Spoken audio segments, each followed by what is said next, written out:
حضرت ابو ذر غفاری رضی اللہ تعالیٰ عنہ سے روایت ہے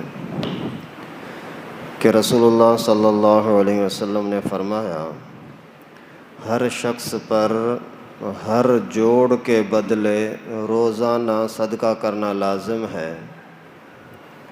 سبحان اللہ پڑھنا بھی صدقہ ہے، الحمدللہ پڑھنا بھی صدقہ ہے، لا الہ الا اللہ پڑھنا بھی صدقہ ہے، اللہ اکبر پڑھنا بھی صدقہ ہے، نیکی کی بات کرنا، اچھائی کی دعوت دینا بھی صدقہ ہے، برائی سے روکنا بھی صدقہ ہے، اور صلاۃ الضحیٰ پڑھنا ان سب کے لیے کافی ہے۔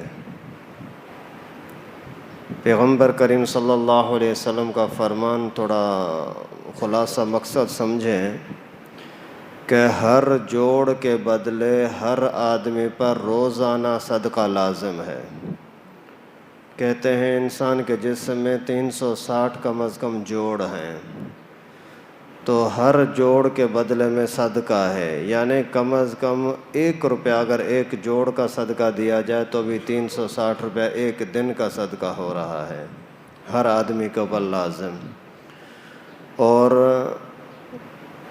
کیوں صدقہ دیا جائے ہر جوڑ کے بدلے میں؟ اللہ تعالیٰ کے شکر ادا کرنے کے لیے کہ اللہ تیری مہربانی کہ ہم سوئے ہوئے تھے، ہمیں کچھ پتہ نہیں تھا کہ ہمارا خون گردش کر رہا ہے یا نہیں، ہماری شوگر اور جو جسم کے اندر جو توانائیاں ہیں برابری کے ساتھ چل رہی ہیں یا نہیں۔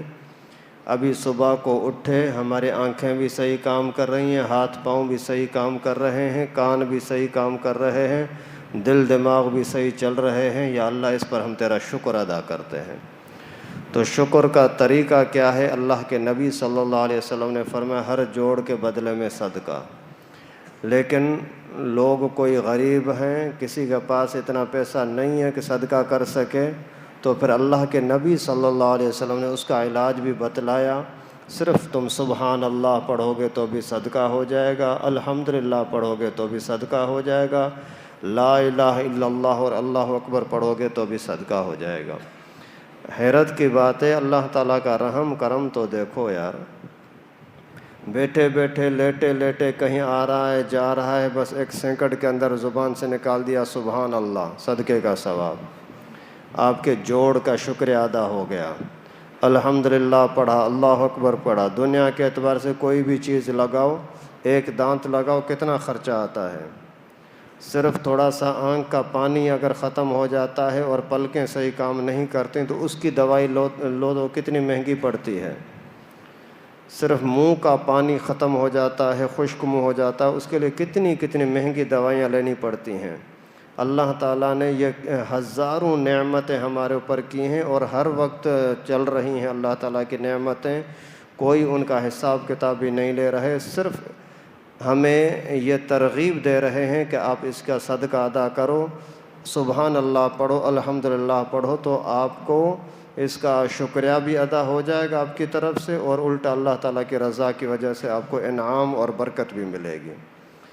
اور اگر کوئی بندہ ناجائز کام کر رہا ہے، اس کو ناجائز کام سے روکو، یہ بھی صدقہ ہے۔ کسی کو اچھی بات کی طرف دعوت دو، یہ بھی صدقہ ہے۔ آپ بیٹھے ہوئے تھے گپ شپ کے اندر، کوئی بندہ بے ادبی کے ساتھ بیٹھا ہے، آپ نے اس کو بولا یار ادب کے ساتھ بیٹھو، یہ بھی صدقہ ہے۔ کھانا کھانے لگے، اس کو بولا سنت کے مطابق بیٹھو، یہ بھی صدقہ ہے۔ اور الٹے ہاتھ سے پانی پی رہا ہے، اس کو روکا بھائی سیدھے ہاتھ سے پانی پیو، یہ بھی صدقہ ہے۔ جاتے ہوئے بڑے سے آگے کوئی چلنے لگا، آپ نے اس کو بولا یار بڑے سے تھوڑا سا پیچھے چلو، یہ بھی صدقہ ہے۔ زور زور سے چیخ کے باتیں کرا، اس کو بولو تھوڑا آہستہ بات کرو، یہ بھی صدقہ ہے۔ تو یعنی کوئی بھی اچھائی کی طرف دعوت دینا، یہ بھی صدقہ، کسی برائی سے روکنا، یہ بھی صدقہ۔ آپ گھر کے ماحول کے اندر ہی بچی کو کوئی ترغیب دو، بیوی کو کوئی برائی سے منع کرو، بیٹے کو کوئی بھی دین کی بات پوچھ لو، سکھا دو، یہ بھی سارے صدقے کے زمرے میں آئیں گے۔ آخری بات رسول اللہ صلی اللہ علیہ وسلم نے بتلائی کہ صلاۃ الضحیٰ پڑھنا یہ سب کے لیے کافی ہے، یعنی چاشت کی نماز جو ہے یہ اگر صرف 2 رکعتیں یا 4 رکعتیں آپ نے پڑھیں تو یہ سب صدقوں کے بدلے میں کافی ہو جائے گی۔ اگر آپ ہر عضو کا، ہر جوڑ کا صدقہ دو، ان کے لیے بھی صلاۃ الضحیٰ کافی۔ اگر سبحان اللہ، الحمدللہ، لا الہ الا اللہ، اللہ اکبر پڑھو، ان کے لیے بھی صلاۃ الضحیٰ کافی۔ صلاۃ الضحیٰ سے مراد کیا ہے؟ صلاۃ چاشت، چاشت کی نماز، یعنی جب سورج طلوع ہو کر کے اچھی طرح سے جوانی میں آ جائے، پورے اپنی اس کی گرمائش ظاہر ہو جائے، اس وقت سے لے کر کے زوال تک تقریباً اندازہ یہ ہے کہ سورج طلوع ہونے سے 1.5 گھنٹے کے بعد لے کر کے اس وقت سے لے کر کے تقریباً 11:30 پونے 12 بجے تک صرف 2 رکعتیں آپ پڑھو یا 4 رکعتیں، تو یہ سب جوڑوں کا صدقہ کافی ہو جائے گا۔ اللہ تعالیٰ سے دعا ہے کہ اللہ پاک ہم سب کو اس کی دی ہوئی نعمتوں پر شکر ادا کرنے کی توفیق نصیب فرمائے۔